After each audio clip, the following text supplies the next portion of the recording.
Two Millennial Morons. Damn, son, where'd you find this? It's Millennial Morons. Hello, and welcome to another episode of Millennial Morons. Thanks for tuning in, guys. This is Zach, And this is Nick. and we're going to start talking about nothing. Thanks for tuning in. I mean, Seinfeld was a show about nothing, and that worked out pretty fucking well for them. Look at Jerry. I mean, he was dating 17-year-olds at 36. Wow, that's crazy. 17-year-olds? He dated a 17-year-old at 36, at the age of 36, yes. Was he in New York or something? Is that legal there? New York. I don't know what the statute of God. limitations are on this crime that Jerry has committed, but... Jerry. Come on. Jerry! What did you do this weekend? Just went to a COVID super spreader party. Oh, yes. Oh, besides the COVID party, what happened to you last week? I tore my bicep. Ooh. Oof. Ooh. Yeah. I bet you look like Tom Segura breaking his fucking knee playing basketball. Straight up. I mean, it was weird how it happened. It was just off of a freak accident. I was just pushing someone away in jiu-jitsu class, and then all of a sudden, I felt Velcro tear in my shoulder. Ugh. Yeah, went to the doctor today. They said, don't worry about it. Yeah, okay. The doctor literally said, just smoke a bowl, dude. You're fine. I mean, some doctors might actually say that. Well, I mean, he was just more or less like, it's going to look fucked up forever. I'm like, okay. And he's like, if you want to get surgery, it'll only make it look better. Really won't help with like functionality. Because apparently the functionality is not compromised. It's called the long head part of your bicep. I see. And it's a part of your bicep that you don't use anymore. It's a vestigial tendon. Just like male nipples. Yeah, useless. The fuck do we need those for? Just get in the way. just letting people know when I'm cold when I don't want them to. Come on now. I feel like there's probably a lot more vestigial parts on the human body than we even think. Well, the fucking appendix is literally like an organ I've that read fucking you don't even use anymore. I've read recently, I could be wrong and I don't have sources, but that You don't? I don't have sources, You're bro. not an expert about what you're about to say? Never met the doctors, but they're great guys. Great guys. They said the appendix has some sort of important regulatory function or something. It has something. It does something to like modern human anatomy. I mean, it does explode from time to time, and then you have to go to the hospital. How much Fucking would that? appendix. How much would that suck if you're just like chilling, like having a good ass time with the homies, you're at dinner or some shit like that, and all of a sudden you just like feel like an explosion in your side, and you're like, I don't know what that was. I cannot imagine. And like that, an dude. hour later, you're like about to pass out from blood loss or some shit. Like, oh my god, So that's so ridiculous. I played some golf on Saturday with the boys. Golf with the boys. I mean, it was Saturday. It was pretty so, chill, for the boys. Saturdays for the boys. But it was okay. I'm always happy to get under 100. If I get like under 100, I'm like ecstatic. But I notice this every time, and I always forget it. But like when you step up to the ball, and this applies to so many things outside of golf. Like when you step up to the fucking ball, if you like don't think about it and you just like, oh, I'm gonna step up, hit it, your shots are almost like, I swear to God, like 75% better every time. Oh. I don't know what it is. It's like, I think it's part of the like the meditation like mindset. Just like, I'm not thinking, just do it. There's an idea of getting in the flow state when you're in a athletic situation or in some sort of game situation. You get into the flow. And when you start thinking a shit ton about, is my fucking arms straight? Are my fucking hips turning and all that bullshit? Because in golf, as everyone knows, because golf is such a, widely played sport, not just by old white guys. Mr. Business loves golf. Mr. Business plays golf 7 days a week. Okay, 7 days a week because he's got lots of clients, lots of meetings, lots of deals. Okay. Mr. Business usually goes in the office once a month just to talk to the venture capitalists. Well, the reason why he doesn't go into the office too much is because he's playing so much golf and he has people to work for him in the office. So anyway, I think that with golf, like, It's so difficult because there are so many aspects to your swing. Everyone has a different swing, but everyone also has a million things to say about everybody's swing. Yes. And you're correct. The less time that you spend thinking about it, the more time you're just going to smack it. Like you Yes. feel you're supposed to smack it instead of spending way too much time up there and then everyone's staring at you. Oh my God. When you're at the tee box and there's just like 5 people staring at you and you're just like taking too long. Yeah. And then you start your swing and you just shank it. That's Yeah, one, dude. one of the most embarrassing things you It can ever do. sucks. Especially when you're playing with people who know what the fuck they're doing. Yep. I mean, that's just terrible. Golf is it's really culturally it's pretty interesting. Well, you know, I mean, culturally, if you want to speak about golf culturally, you have to say the words white. That's that was the next White thing I was gonna say. Men. It's true, but Well, dude, I back think- in the day, like sorry, I don't mean to cut you off. No, Back no, in the no. day, like country clubs literally wouldn't have women or blacks. yes, I mean, they'd have brown people working for them in the kitchen, but that's about Yeah. it. I mean it's changed a lot now, especially the fact that like there's like Tiger Woods and then like VJ Singh, and Those brown people. I don't follow golf super well, but those are 2 like non-white guys that champions, I guess. Well, I mean, some of the Tiger best Woods professionals. is I'm pretty sure VJ is a pro, but Tiger Woods is on another level. Tiger Woods is like GOAT. VJ is still getting like minus 15 or something like that. Phil you know Mickelson, what I mean? I'm trying to think of all this. Phil There's so Mickelson many- was there's- also like on Tiger Woods level, I I haven't think. been looking at golf. I haven't been paying attention to golf at all. But there's a lot of like new guys apparently. But Tiger is still the GOAT. I mean, you ask anybody, like Tiger Woods is the greatest of all time. And he's the best at doing golf and banging hooers. Hell yeah, dude. Hell yeah, brother. Did you know that apparently he was going like 40 miles over the speed limit when he crashed? Wow. So Tiger Um, Woods crashed recently, if you haven't heard, and broke both of his legs. Yeah. Yeah. Oops. Oops. But Yeah, it's pretty terrible, honestly. I've It broken. shouldn't be going 40 miles over the speed limit. Well, he was apparently intoxicated, but not like it wasn't like, oh, I'm getting So fucked. he It was blasted. he was. It was like that was the big question that was on everyone's minds. But it was prescribed medication. It Just wasn't how- like he was getting fucked up. Just how when we were 18, we got prescribed weed cards by a doctor. Oh yeah, baby. We needed it. Got I that. can't sleep. I'm 18 years old. I need weed. Got that shit fast. So Now all the kids nowadays, like, they don't need weed cards. They just walk in and they literally don't even know that you like it was a process before. Now it's like, oh, you smoke weed.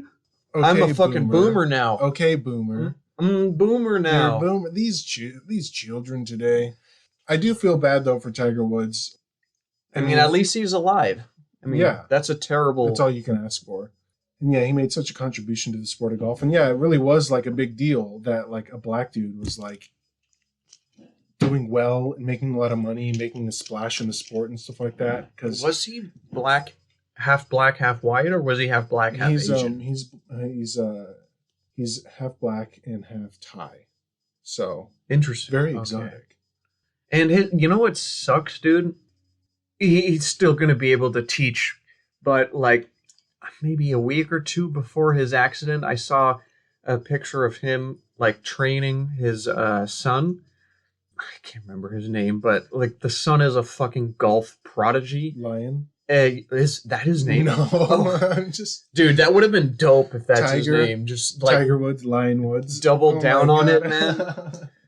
We're a Um, big cat family. We hell really, yeah, we brother. really liked Tiger King. Cheetah Woods. Yep. He just broke both of his legs. So yeah, And, he's like, he's gonna have to be teaching from a wheelchair. I mean, yeah. I remember It's terrible. when I was, 13 or something like that, maybe even younger. Me and my family visited Heavenly, and we were skiing, and my dad accidentally, on He accidentally on purpose knocked out Tiger Woods skiing down the mountain. Yes, he saw Tiger Woods on the mountain. He was just like dead on, fucking red dot. I'm gonna fucking tackle this motherfucker. You're like, this guy fucked up his last stroke in the last tournament that he played and cost me $10,000. This motherfucker. Now, my dad doesn't give a fuck about golf. A thug? A fug. He's just trying to fug jigs. But Big flicks. nah, he hit Tiger Woods actually though, like on the mountain. No. He had a slow fall. Because they say slow falls are apparently potentially worse than fast falls in skiing because your skis can get crossed up and shit. But in fast falls, your skis will just fall off. Yeah. But he fell at a slow speed, and basically, I don't know which way it went, but his a torn ACL and Just completely tore his Just fucking knee up. ruined knee. They did surgery and all that shit, but I guess I was just real young kid. But because like when I got in the car and we were going back home after the mountain, my dad was like in a splint. Oh and yeah. shit. Oh yeah. That's literally the worst like leg injury. And I was like scared to look at it. Like I didn't want to look at it. Like, cause I was like a kid, I know, but I was just like, it was just like scary, like looking at an injured especially man. it was like my dad who's like yeah injured, you never think, especially at that young, that your parents can be harmed in any way or do any type of thing like that. But yeah, it's definitely it's devastating for him, and I'm sure it definitely freaked you out a little bit. I mean, he's okay now, but he doesn't ski anymore, and I mean, he's all right. Yeah, he's all right. Okay. He works out actually harder than you do, which is insane. He works out like 6 days a week. That's like pretty crazy. Workout. Yeah. And That's good. He's old, but he's a boomer for show.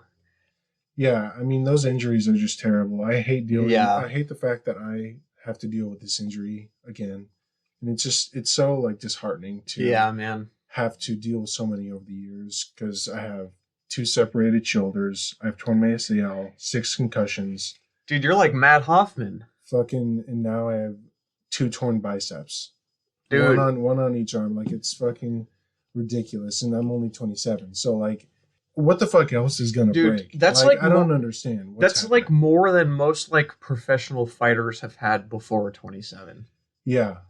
I just don't understand. I think my body, it's weird, like I've been doing sports all my life, but my body is like low-key fragile in certain ways. Well, because my shoulder just tore in a second. It literally was a half of a second, and my fucking shit was torn. To be fair, you've been doing high impact sports for your like entire life, and you haven't like had a break from it. You know what I mean? That's true. That makes sense. I mean, yeah, fucking like your entire life, yeah, like literally. your entire life. Yeah, Yeah, my parents had me playing sports literally year round, even like as soon as I could, basically. As soon as I could, like 5 or 6, it was sports year round until college, basically. Damn. And you never did like fucking like soccer or track? I did soccer. I did track. Yeah, I wrestled. I did baseball. I did basketball. Did you ever not have sports for 1 semester in high school?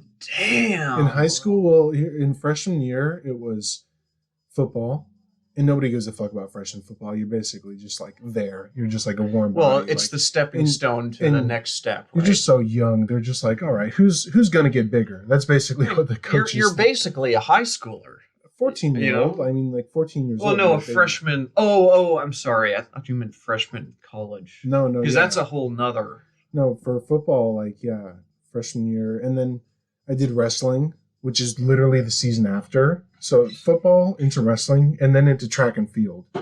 Obviously, like, I was only throwing shot put and discus. But like, we still had to do football workouts during that off season. So it was like a completely year round thing. So yeah. Dude, I did the in track I did the 100 meter, I did the 200 meter, I did the long jump and the triple jump. Mm-hmm. But like jumping ass motherfucker. Out of all of like I hated every fucking race or thing except the long jump. Yeah. Because the long jump is like the most visceral, the most like just fucking fun. It's like just fucking jump.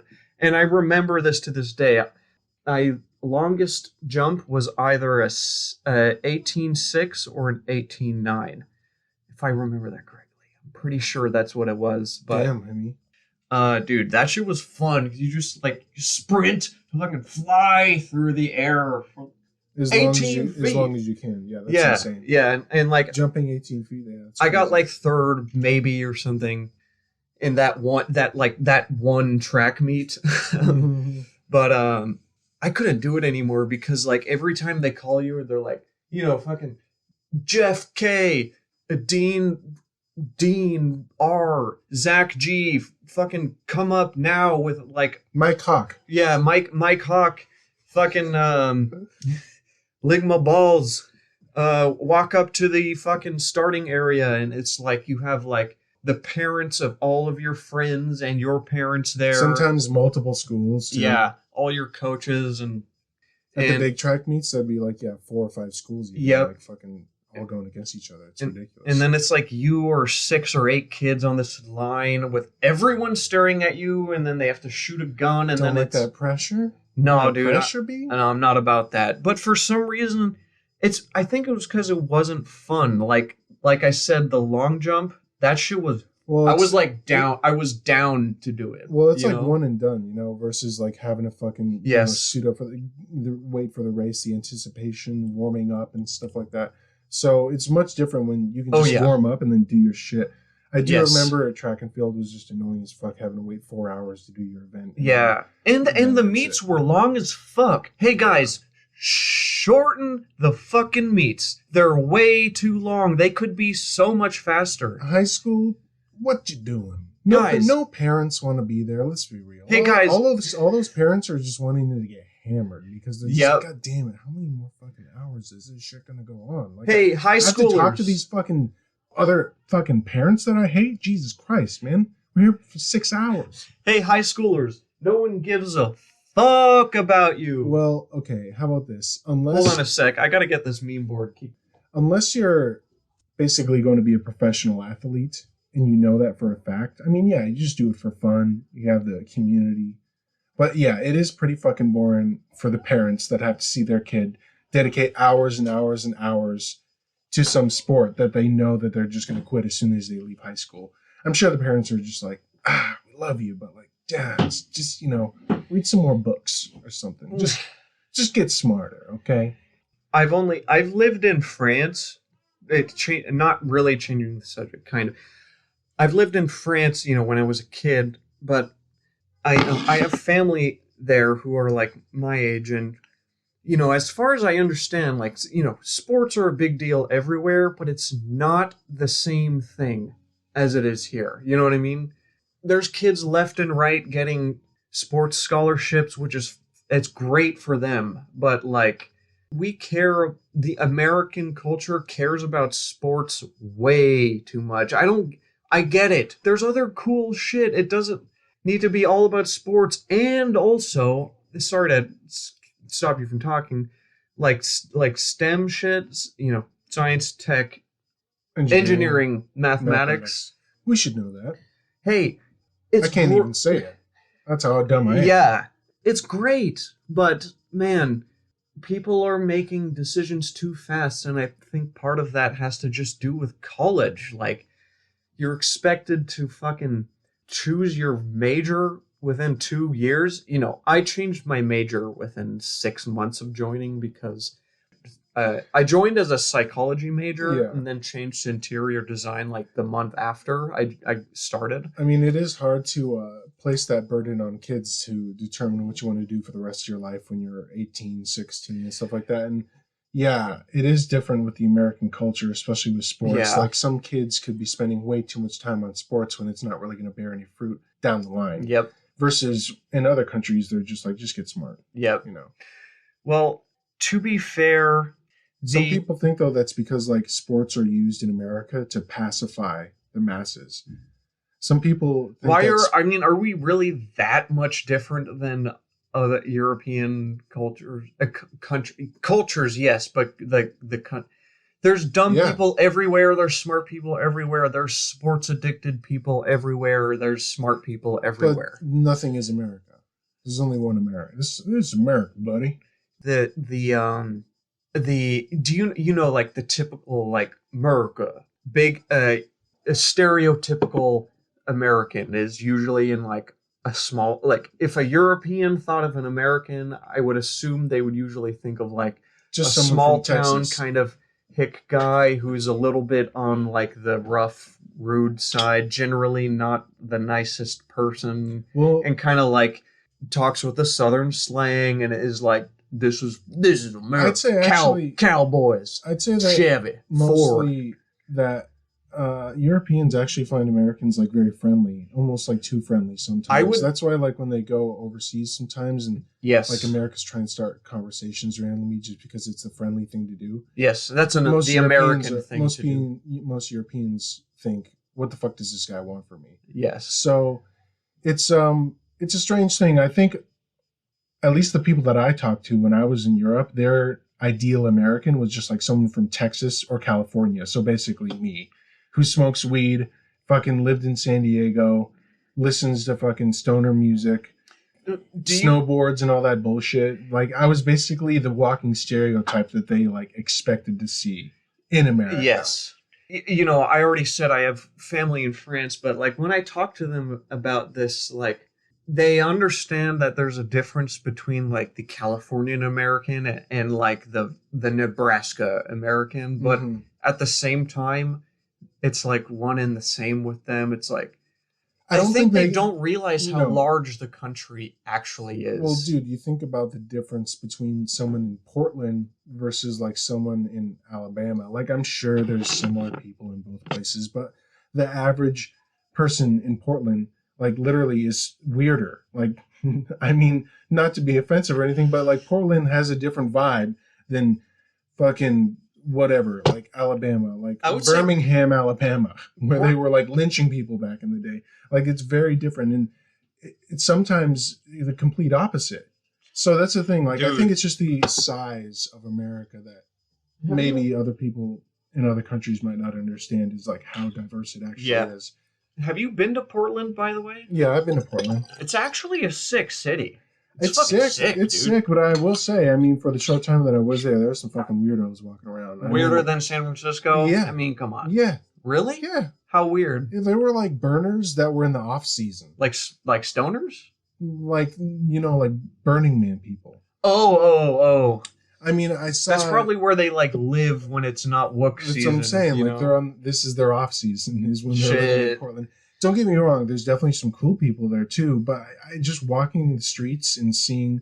I think the homeless situation in a lot of the West Coast is bad. It's pretty bad up there. Well, for dude, sure, we as have well. better weather than, excluding like Hawaii, I guess, 48 other states. But in Portland, there was definitely a fair amount of homeless people, but also too, just like It's not the same. the thing as vibe was here, just though. different. I'd say in general. And I that's I liked it. It felt Oh no, like I'm not saying I rainy. didn't like it. I liked it. I liked it. Yeah, for yeah, sure. yeah. It was beautiful as fuck. It's one of the most amazing landscapes that I've ever I just seen. love too. that it's so green out there, Oh, and it's like unbelievable. the houses in the neighborhoods, but also like the physical aesthetic of Portland. I love it. You know, the You like that quote- sign when you fucking drive in, don't you? Do you also know that Portland has the most strip clubs? I did not know more than that. any other city in America, and apparently I did not know. strip clubs there are supposed to be the best in America. Allegedly. Portland? In Portland, allegedly. Wow. of course, Dude, you know Portland gets down, man. This isn't getting down, but I learned this Yeah, drinking history. some chocolate and then playing some arcade games. Yeah, dude. Dude, dude, Portland, you're lit. This is even less getting down, but apparently in Portland, we went to this like historical tour.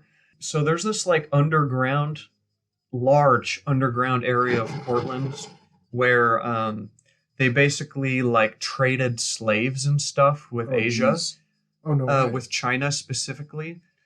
And like they would keep like slaves in these like absolutely disgusting underground like fucking brick caverns with like rats and like machinery. they wouldn't even and put cows down there. No. Like, it's so fucked up. they would like it was for trading human lives. It's so ridiculous, dude.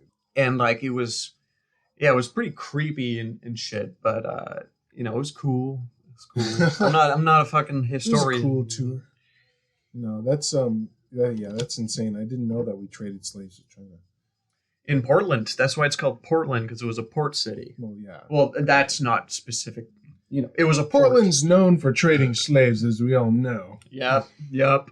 But yeah, no, Portland's a dope city, man. Yeah, I've been there once. It does make you kind of want to travel more places around America, even though some people think like, oh, why would you go here or why would you go there in America, like Montana or some shit. Like Montana's like beautiful apparently. Like it's amazing like how diverse the landscape is, how diverse the people are. Mm-hmm. It is really something special. There's literally been nothing in the world in history that has come close to this. There's been other civilizations that have had a mix of cultures and ideas and whatnot because of, you know, giant powers like Rome.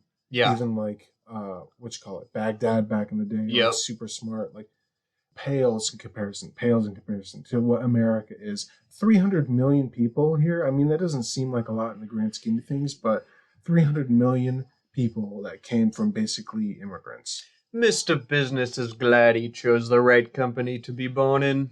Well, here's the thing. Mr. Business has had lots of Mr. Business opportunity because of his father, Mr. Business, and his father after that. All good Mr. Businesses that have done many good things for America. They were really good friends of the Rockefellers. You know, they helped build the railroad. They killed some Chinese people, but it's okay. Because, you know, Mr. Business helped build America. Yes, Mr. Business was given a trust fund as a kid, but I worked hard. Listen, it wasn't even my trust fund. It's just the family's overall massive, massive wealth. Okay, listen, Mr. Business. I have more important things to do than listen to you chatter away. Okay? Well, so thank you. I have to go now, buddy. Okay, that's fine. Thank you. Thank you. Go fuck yourself. God damn it.